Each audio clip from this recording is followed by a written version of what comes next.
Jams. Picture books. Good morning or afternoon, my PBJamz peeps. We are so glad that you are here with us whenever you're joining us. And the faces you see might look a little familiar because Rekha Rajan is back to talk about her second installment of her board books, all about This Is Music. And today we're going to be talking about horns, which is my personal favorite. Those of you who know me know that I played trumpet starting in the 6th grade all the way through high school and a bit of college, and I still play for my students and played a little bit in the church worship team a couple of years ago. So yeah, that's I have a very personal connection to this particular book of Rekha's. So Lord, I'm all tangled. Yes.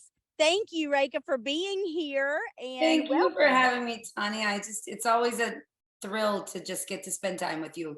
You're just a ball of energy and such a beautiful spirit. Oh, thank you. It's always such fun to chat with you. And I love when people come on that have a great music background because the conversations just end up so rich and wonderful, and they kind of take on a life of their own. And I love seeing what sort of themes that I don't necessarily even intend that sort of pop up and bubble to the surface. So I'm excited to talk to you again today.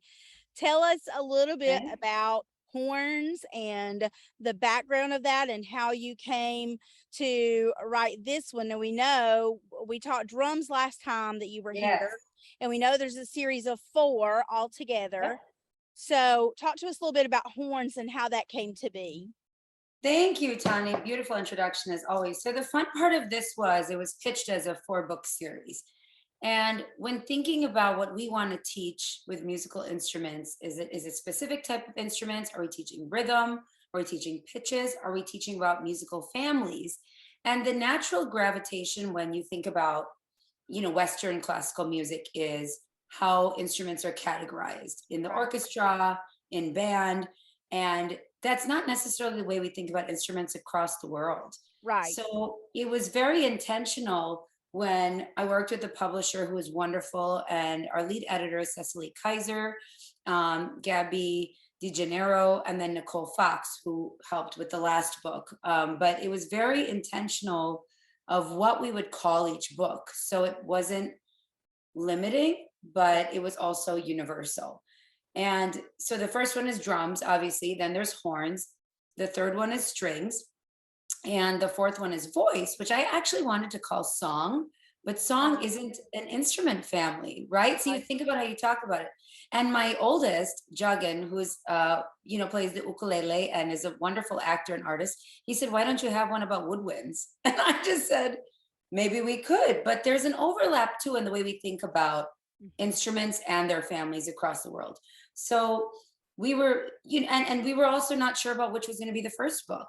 It could have been voice, it could have been strings, horns, or drums. But from my experience as a music educator, I think observing children in their natural behaviors, they're not necessarily plucking things. They might be blowing bubbles into things. They're obviously singing, but they're always banging and beating on things. Yeah. And so, and to help parents understand that that's a natural behavior and it's okay to support that in a safe space was why we went with the drums first.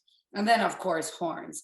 Who has not blown into the little bubble wand or picked up the little, what is the little will-o-wisp thing that we blow into? Or it's part of children's development. And we included that piece before we get into the book. Again, each of these books has an interactive piece to them. So drums has a drum. And for horns, I asked that they actually have a little blowhole in the back. So whether children are able to make a sound or not, they might peek into it. They might put their finger through it. They might spit in it. But it's that experience of what it means to take a big breath and blow. And that was the catalyst for horns. Love it.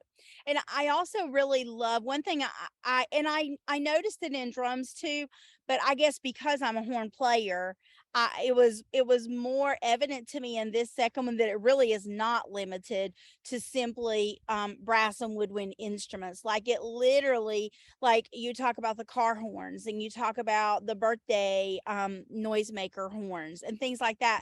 And I loved that when I got into it.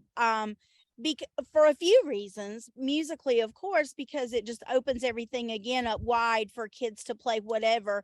I mean, most kids don't have a trumpet sitting around the house. Exactly. But they do have other things that they could probably use as a horn. So from that perspective, but also from the language and vocabulary perspective, to say there's this word horns and we can use it as a specific family for musical instruments, but there's a whole lot of other things that are horns that may have some similarities in that way, or maybe not. So I just love that. That's really a cool little layer of that book I particularly. appreciate that, because what was important is that when we teach music, the perception is you pay a lot of money for private lessons.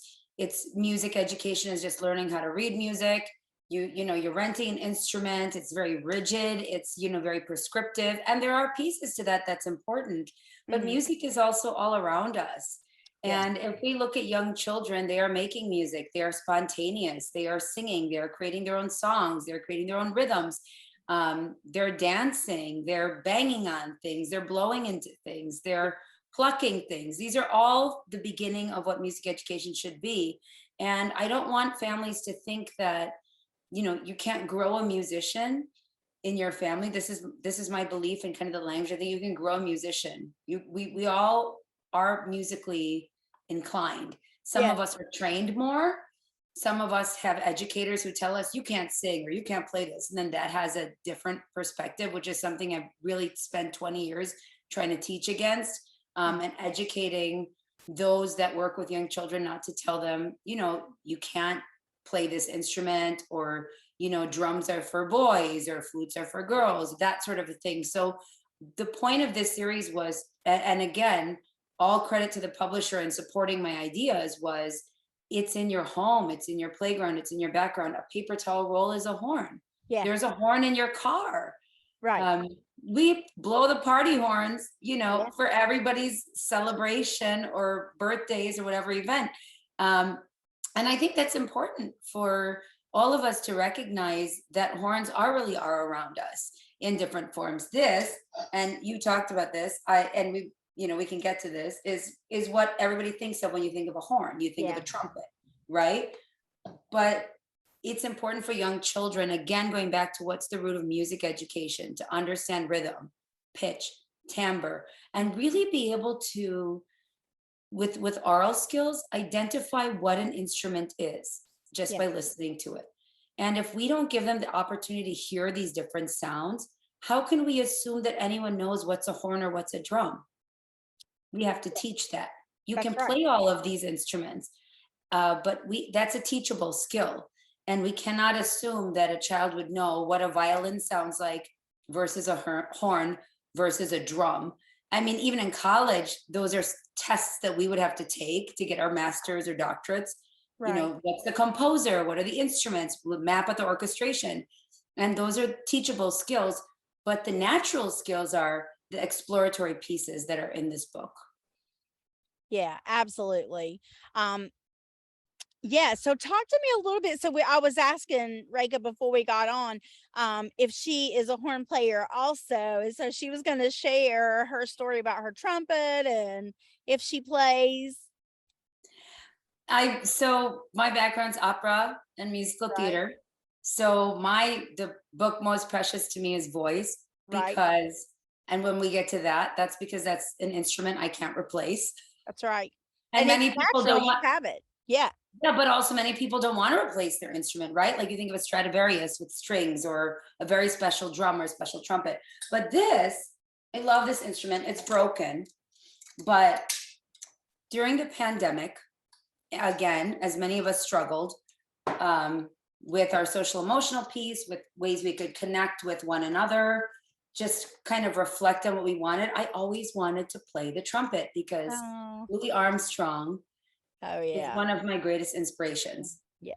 And so I ordered one, and my kids immediately took it over. And no, that's it. I think I maybe played it once. You're like, trumpet. Like, I have the piano. I have 100 instruments, right? Because as an early childhood music teacher, you Right. have 100 instruments, 100 being like 50 little shaker eggs, Yeah, rhythm sticks, the bongos, the drums, all that.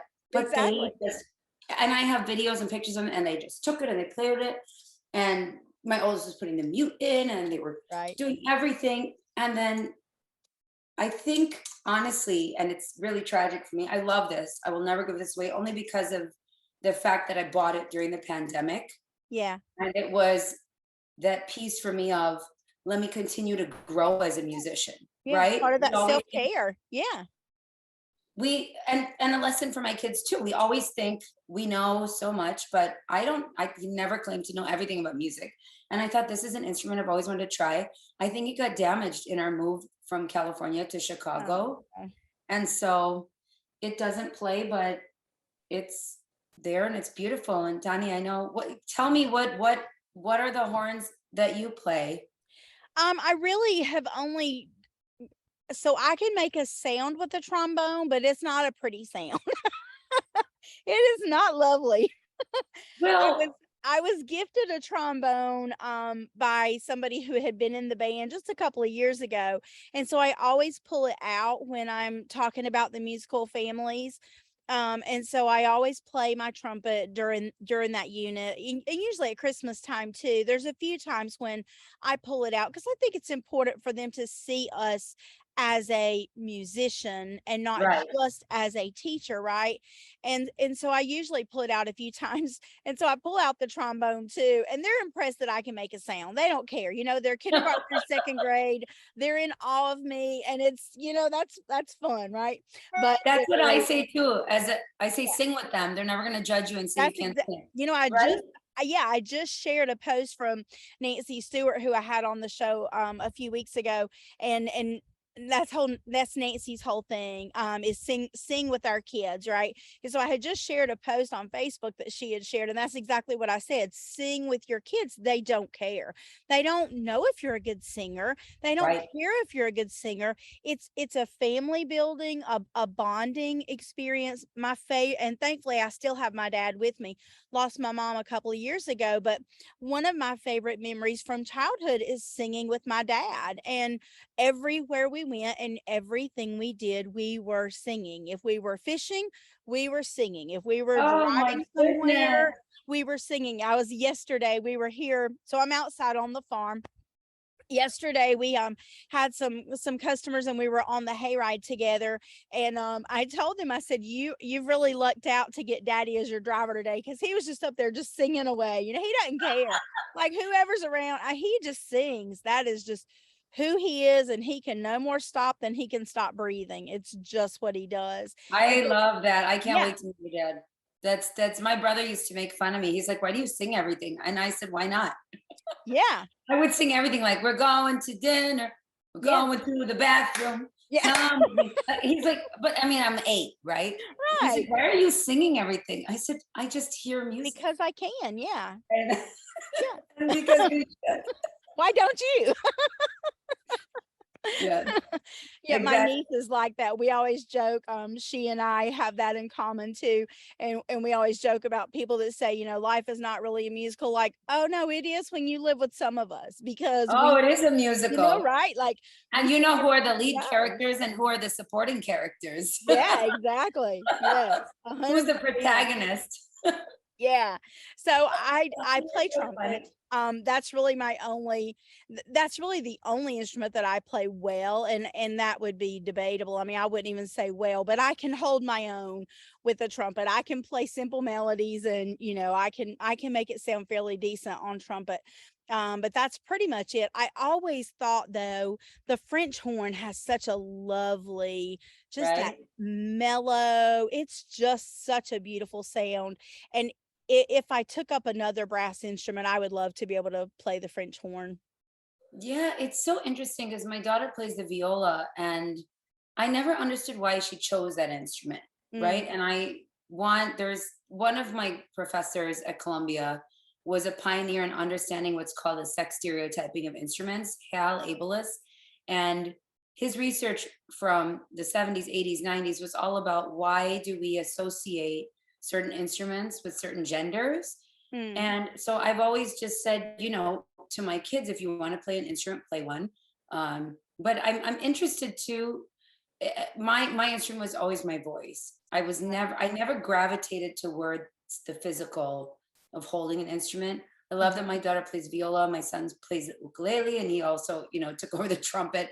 But why did you choose that instrument? I'd love to know. And I think that would be a powerful message too for when we think about what horns means. And when we think about the covers of these books, we have a young, you know, girl here, a BIPOC girl on the Yeah. brown girl. She's beautiful playing the drums in a marching band. And then we have this cute little boy. I don't even think I could associate any kind of race with him, which is also very important to the series, which is we wanted to represent all skin types, genders, whatever they're wearing.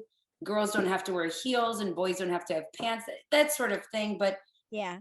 I think that's important for children when we talk about representation and how you see yourself in a book. Yeah. And if we look through the book, there's instruments that I've never seen in a book before, like the dongchen from Tibet, or the vuvuzela Yes, I love that one. That's in so fun. Africa. And to think about that they're using a horn to celebrate in the ways in which we can use horn. It's not just in school. This to me is one of my most favorite.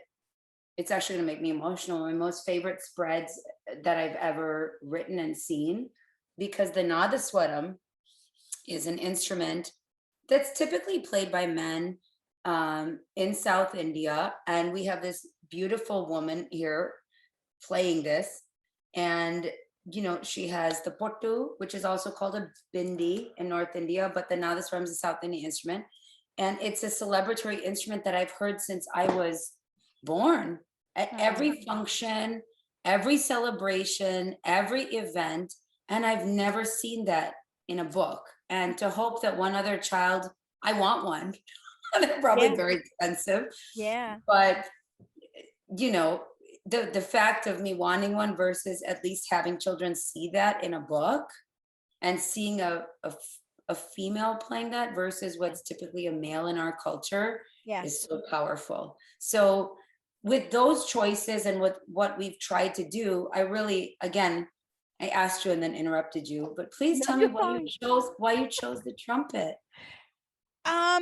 So gosh, that's been a really long time ago. Full disclosure, I am not very coordinated, and the keys on the flute and the clarinet were very intimidating to me. Like, there were so many, and I wasn't sure I could do that. And percussion just was like that never even entered my mind. Like, that wasn't even a choice for me personally. And so the trumpet had 3 valves, and I love the sound, and I thought I can handle 3. Like, I can do that. So full disclosure, it was it's amazing. So were you encouraged? Well, full disclosure, I chose to just take my voice. I was like, I'm not going to hold anything. I'm just going to use my body. But were you encouraged into music education as a child? Because I think that's another important piece of this series is there are families and parents that, not to be horrible about saying it, kind of force their children into it, thinking that that's beneficial. But then when you do that, the child is going to push back, right? You want to support the opportunity to be able to play an instrument and foster that love, but also recognize what a child chooses, which research shows if a child chooses an instrument or a book or a sport, they're more likely to want to continue. Absolutely. So did you come from, aside from your wonderful singing father, a musical family as well? No, that was it. That was it. No, that's really but I have always loved music. Like, and it does come from daddy. Like, I fully believe 100%. I mean, my dad is a songwriter. I mean, we sat down with a real songwriter in Nashville, Tennessee last summer, and we actually Yeah, we actually took one of his songs that he had worked on, and we worked with this songwriter, and we got it to a finished product. Because in church, I grew up singing a cappella. I was part of a very fundamentalist church growing up that only worships a cappella. We didn't use any instruments of music. So there was no piano, no organ, no guitar, no drums. There was Wow. nothing. There was nothing but voices. So that's I grew up with singing, like literally in every area of my life singing. But it wasn't until and I so we had a piano that was given to us by a friend of the family, but my family was not very well off.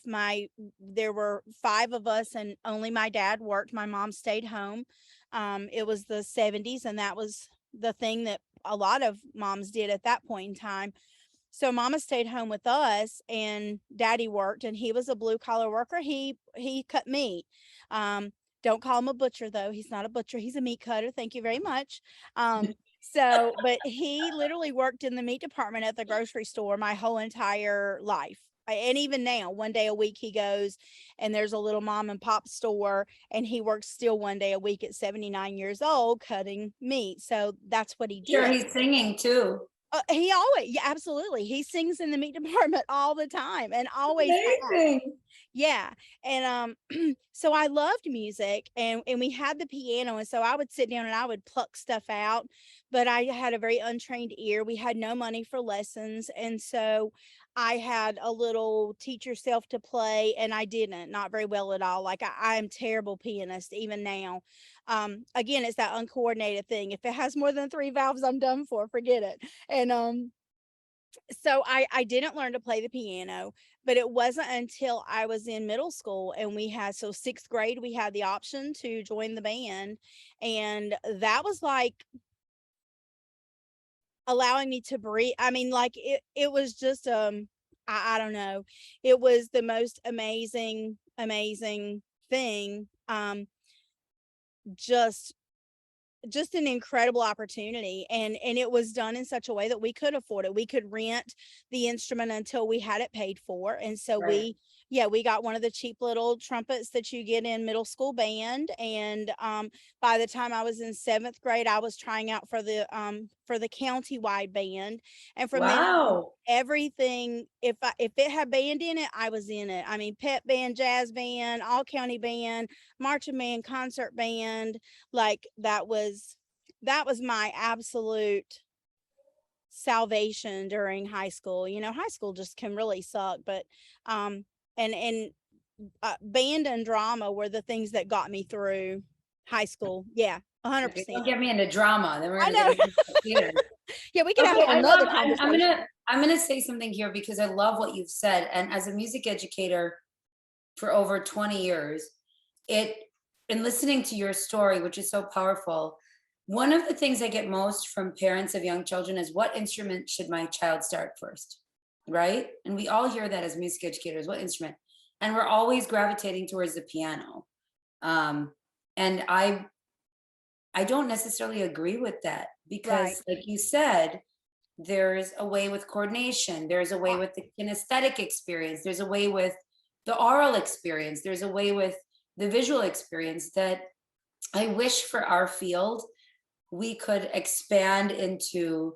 Maybe trumpet or ukulele, however you want to pronounce it, is a new one that when I Right. was growing up was not included Right. as something in elementary education, but that's being brought in as part It of the is. string family. A lot of parents don't recognize piano as a string instrument, which is a Right. separate conversation. It But is. then drums is another one, but a drum kit can be very expensive versus other ways to play with drums, which I talk about in that book. And Right. if children, are if parents see what their children are naturally doing and banging on things or kicking things or showing rhythm, it's not necessarily to disrupt your daily life. I'd love for a horn instrument to be part of that early childhood or elementary curriculum as something, if we really want to be holistic and understand that children learn in different ways, sure, we can introduce piano or ukulele or drums, but where's the horn instrument Hmm. in that narrative, right?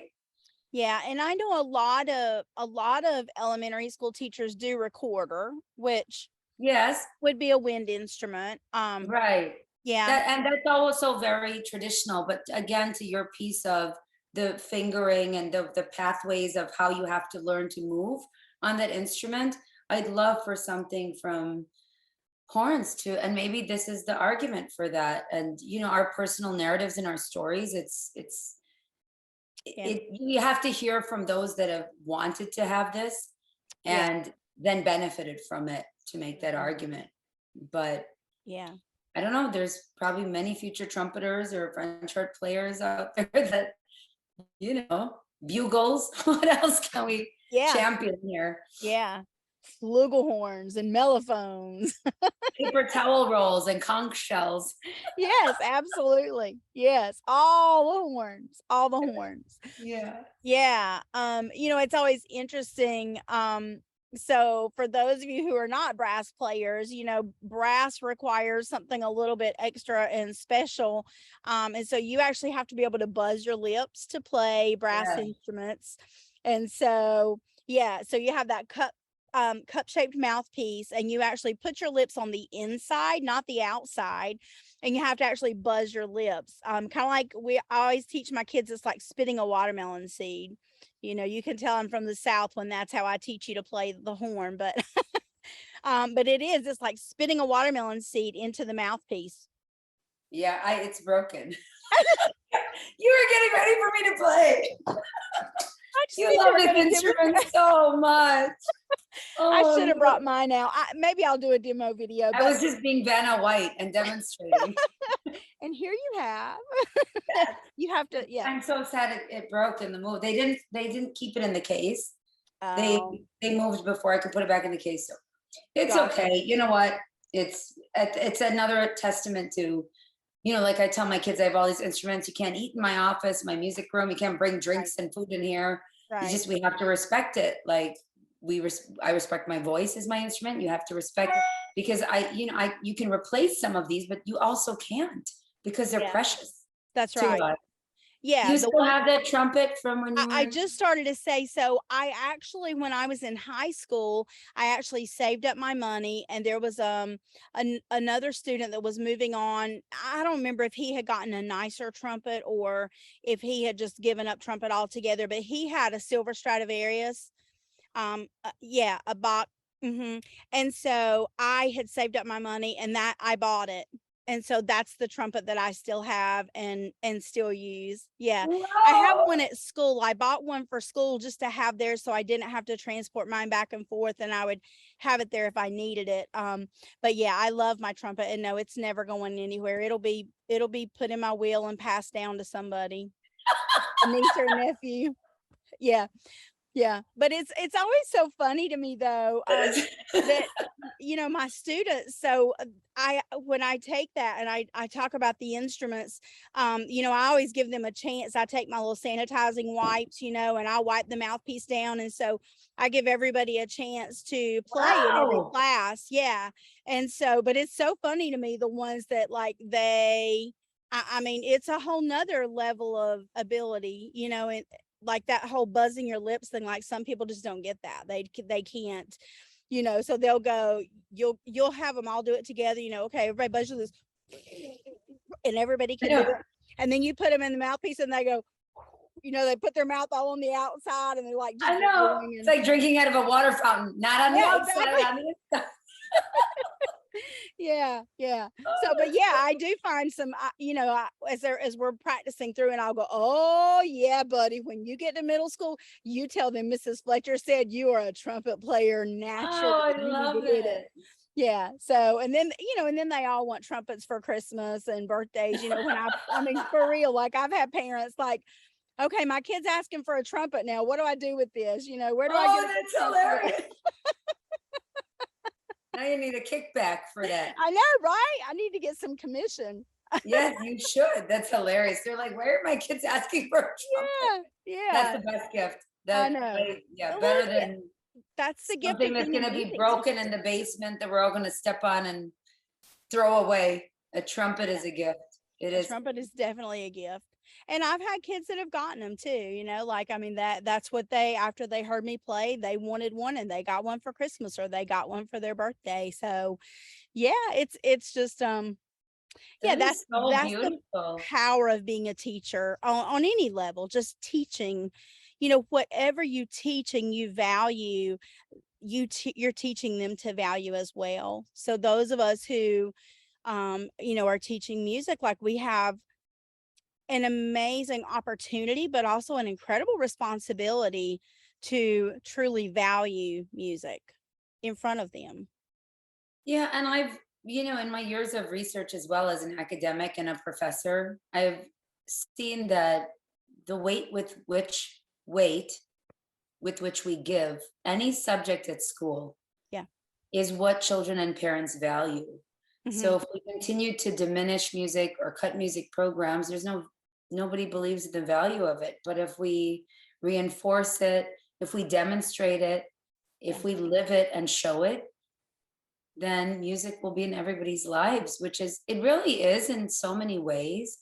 But this piece of learning an instrument has so many facets. And, it's not just that piece of, I'm going to play the trumpet or I'm going to, bang a drum. It's collaborative. Yeah. There is a social emotional piece. There is a confidence piece to, Absolutely. and a cognitive piece to what's happening in the brain. There's the artistic piece of being able to express yourself, being able to create your own patterns to show how you play an instrument different than others. As an early childhood music educator, one of the things I've always done, and from what I've learned as well from my years of experiences, if I have a group of 3 to 5 year olds, my favorite thing is for my pre-K group is to have a big rug and lay out a bunch of different instruments Mm. and let them just watch them and see Uh-huh. how they Just figure out how to play it. explore. So they're Yeah. not always going to bang on the drum, flip it over. They might tap maracas onto each other. I've had wonderful experiences when I was an instructor at Columbia, where one of my grad students for a course I was teaching, her husband actually owned a violin shop, and she was able to donate some violins. And you would think that these 5 year olds would rip the strings or bang it. It's just always an assumption. And they were so gentle and so beautiful. And it's what music education is about, isn't it? The Yeah. exploration, the creativity, the way that you share what you understand about this form of art with others. And really, horns are one of the most popular genres or categories of instruments. And because it's not just used, for with performers that we know, like Louis Armstrong, but it's a form of celebration across the world. There's Mhm. some Yeah. form of a horn instrument that celebrates a wedding Right. or an inauguration or a Yeah. festival. They're always there.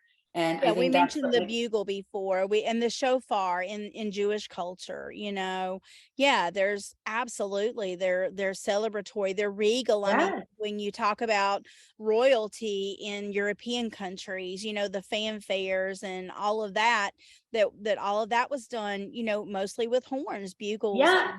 Yeah. And in Asian cultures, in weddings and festivals and celebrations, there's always, and sometimes even with, unfortunately, if there's, some kind of a death ceremony or something, it's just the horns are so prominent Hmm. across the globe in the ways that they're used that it's incredibly irresponsible if we don't acknowledge that in music education. And it's wonderful to celebrate how prominent they are in so many different ways, even if it's all of those things, but also just a party horn or a car horn. Yeah. Yeah, because still I mean, there's so many amazing messages and so many different styles. Like, I mean, you were talking about Louis Armstrong, who is probably my favorite trumpeter of all time. But then you have Same. Dizzy Gillespie, and then you have Wynton Marsalis, and I mean, so many other, Herb Alper. I mean, you've got so many other amazing trumpeters that have a very different style that's equally, wonderful. And what a great, even right this second, I'm thinking that we're getting ready to do a writing activity for the Reading Association. And our theme this year is celebrating every voice matters, you know, and talking about diversity and how and representation, but also that piece that when you learn. So yes, there is this very structured learning that happens, but then it's like handwriting, you know, when you learn cursive handwriting. I remember wanting to be so expressive with my cursive in third grade. And my teacher would always say, Miss Bowen was her name. Miss Bowen would always say, Tawny, no, you have to do it right. Later, you can do it your way. You have to learn to do it right. Later, you can do it your way. And so I would always put little circles over my eyes and, you know, my little flourishes and no, do it right. Later, you can add whatever you want to add. And that's how it is with instruments, right? You learn the basics, you learn the notes, Learn the basics.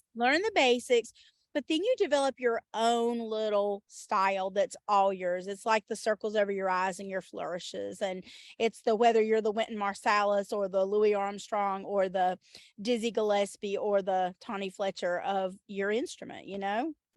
Yeah, it's really one of the few subjects that children have the opportunity to learn in school that affords them the chance to make mistakes and, you know, and then step back and then go back to it and improvise, right? That's our musical term, and create their own pathway and show who they are and really express themselves. I mean, you can't change 2 + 2 = 4, but you can embellish a beautiful melody.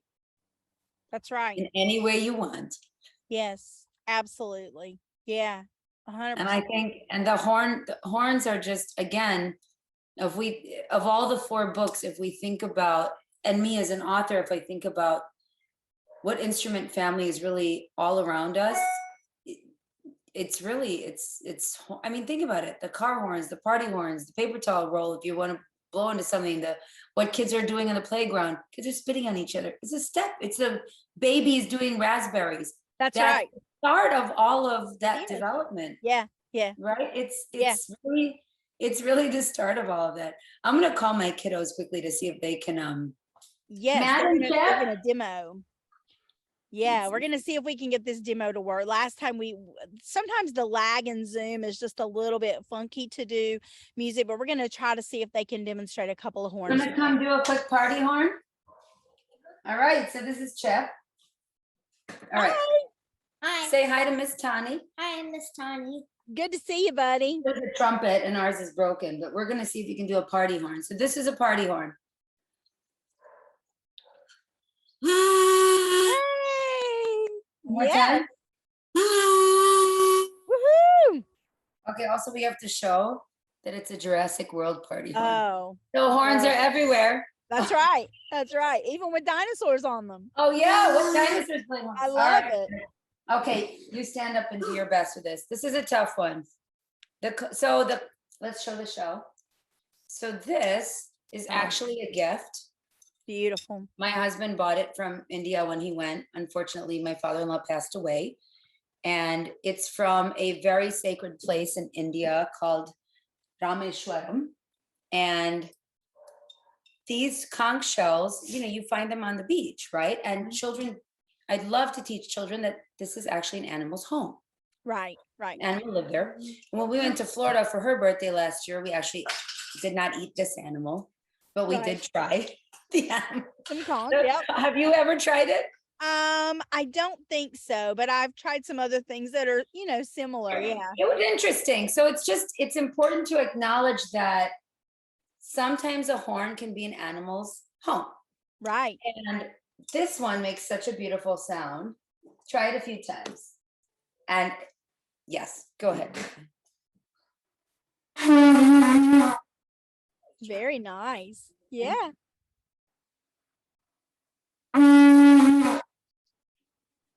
One more? Lovely. Good. Okay. Yeah. Oh, that's perfect. Bravo. Thank you, Matt. Thank you, Chip. Very nice. Thank you, guys.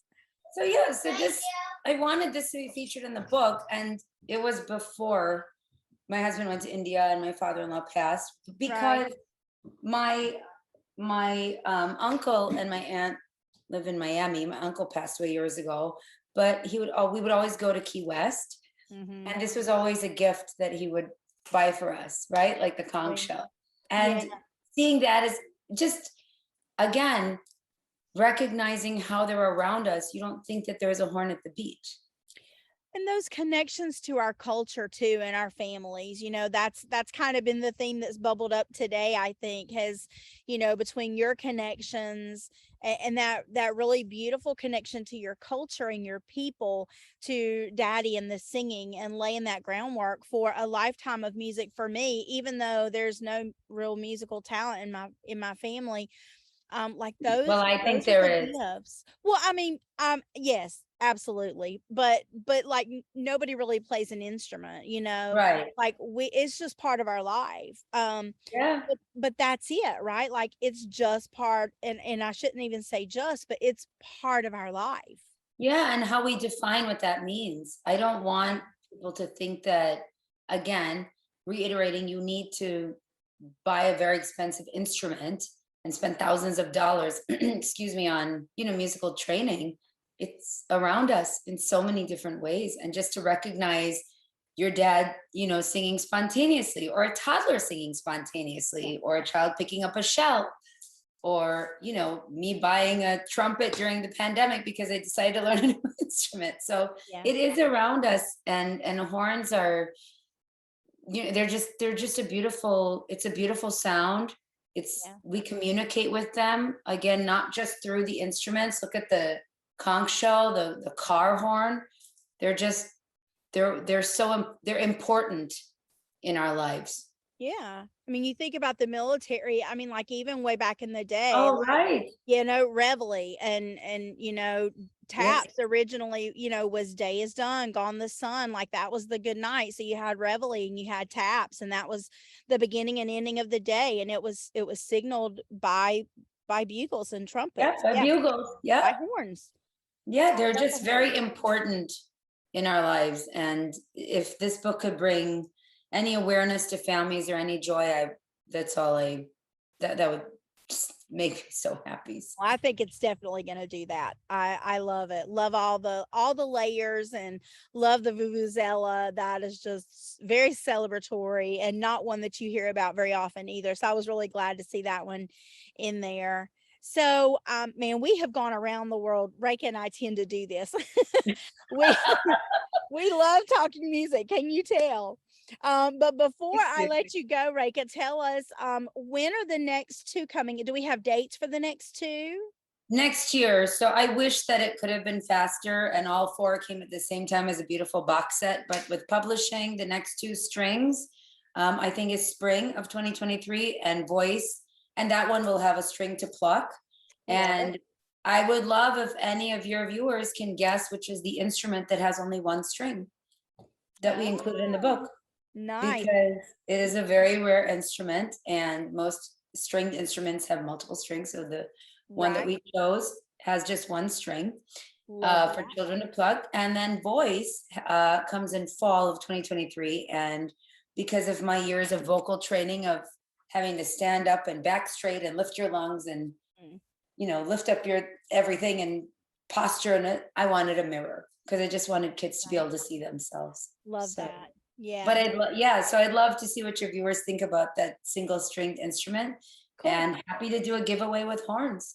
Love it. So leave us a comment below on the blog post, because these are going to post on YouTube and on the blog. So leave a comment on the blog post, and we will enter you for the giveaway for horns. And if you can guess the one stringed instrument, then we will be shouting your praises and giving all kinds of applause. We would love to hear if you can figure that out. Yeah, I'll do a giveaway with that too, whoever figures it out. Oh, nice. A double giveaway. Yes. All right. Yeah. So if you can, It's a tricky one. The first one to comment correctly with the one stringed instrument that's included in the strings book, then you'll also win a copy of horns. So yay. That is such fun. Now, I know these two are coming out. Do you have anything else coming down the pipeline since we talked last? You're so sweet to always promote other people's work and champion them. First of all, you're an amazing writer. we need to see your book come out. Fingers I crossed. don't know if you want me to talk about it, but I love the story Thank you. of the sea turtles. It's just beautiful. I still see that, and maybe we should just do an episode on that. But yeah, I collaborated one time with my husband, first and last. No, I'm just kidding.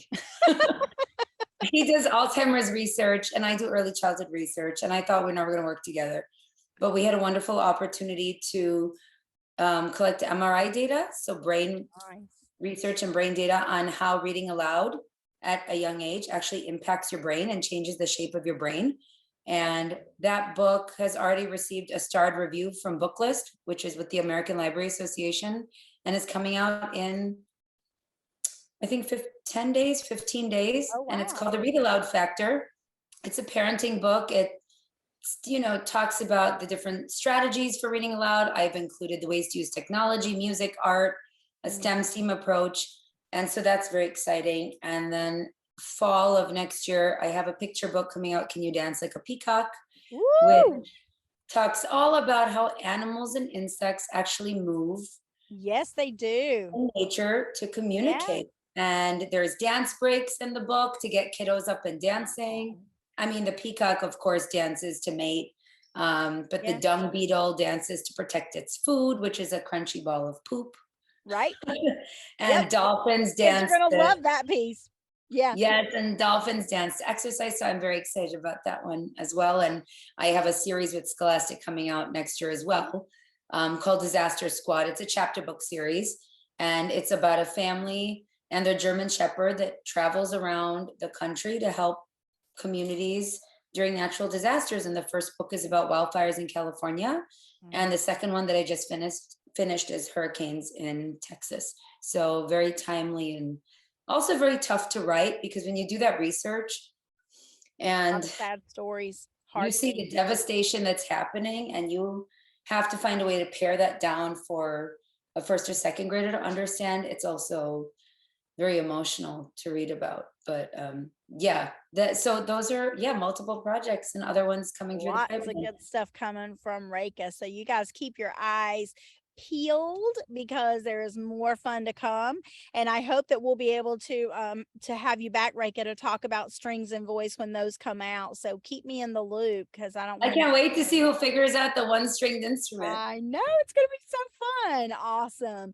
Well, my PB peeps, thank you for being here with us today, and I'll look forward to seeing you next time. In the meantime, have a great week and play some music this week. Sing with your kids, have fun, celebrate the arts. Blessings. See you next time. Bye. Blessings and cheers to you. Tony, you're wonderful. Songish books and bookish songs, tips for music teachers, interviews and book reviews, a little singing and dancing. PBJamz, yummy books and music. PBJamz, reading, writing, teaching. PBJamz, what a yummy treat.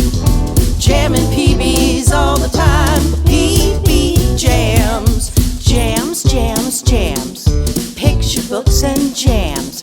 We'll see you next time.